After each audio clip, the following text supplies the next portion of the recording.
ចានេះបងប្អូនគឺជាសាច់គោអាំងចង្កាក់ទៅបន្តិចធ្វើហើយដោតរួចហើយថ្មីតែម្ដងបងប្អូនគឺថា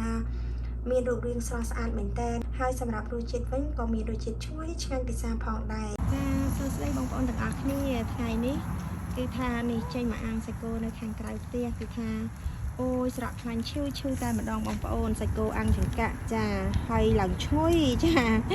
ឈ្ងុយមែនតើបងប្អូននេះហើយយើងអាំងកុំបខំភ្លើងណាបងប្អូនយើងអាំងភ្លើងតិចអញ្ចឹងហើយដើម្បីកុំឲ្យសាច់គោរបស់យើងខ្លោចចា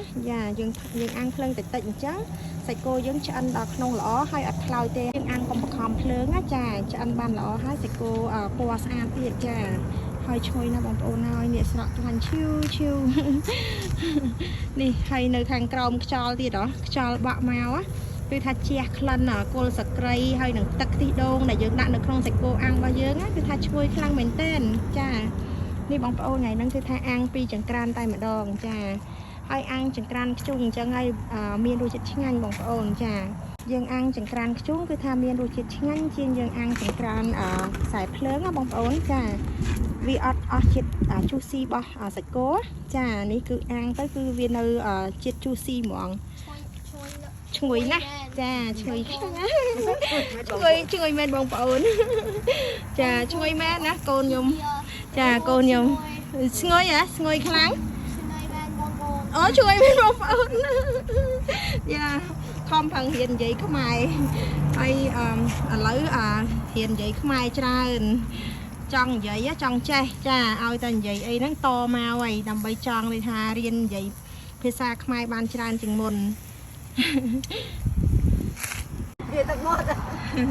មែនញ៉ាំឃើញសាច់គោអាំងស្រក់ទឹកមាត់ទេហើយទឹកមាត់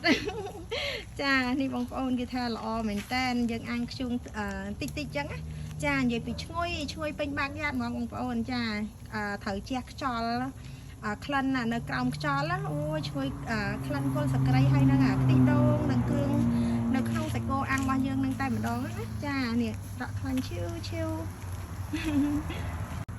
នេះបងប្អូនតិចទៀតអាំងឆ្អិនហ្នឹងជាមួយនឹងជ្រក់ល្ហុងការ៉ុតយើងហ្នឹងចាអូនិយាយពីថាឆ្ងាញ់ស្អែកនឹងធ្វើនំប៉័ងដាក់យកសាច់គោហ្នឹងដាក់នំប៉័ងធ្វើនំប៉័ងសាច់គោអាំងចាថ្ងៃមិញគឺខ្ញុំបានធ្វើជ្រក់ល្ហុងរួចហើយអញ្ចឹងស្អែកប្រហែលជាវាយម្សៅនំធ្វើនំប៉័ងខ្លួនឯងចាដើម្បីយកមកដាក់ជាមួយនឹងសាច់គោអាំងហ្នឹងចា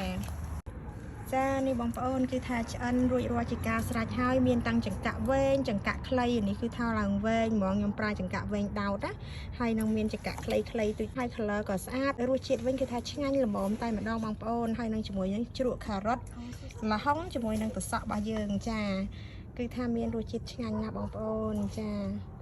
ចាំខ្ញុំមានឱកាសមានពេលវេលាខ្ញុំនឹងធ្វើ recipe សាច់គោអាំងហ្នឹងចែកជូនដល់បងប្អូនឲ្យបានទស្សនាផងដែរចានេះកូនគឺកំពុងតែញ៉ាំហើយមានរសជាតិឆ្ងាញ់ទេកូន How the flavor how does it taste ឆ្ងាញ់មែន ហេទឹកមាត់អូខេឆ្ងាញ់ខ្លាំងឆ្ងាញ់ខ្លាំង Like and subscribe follow her Facebook account yeah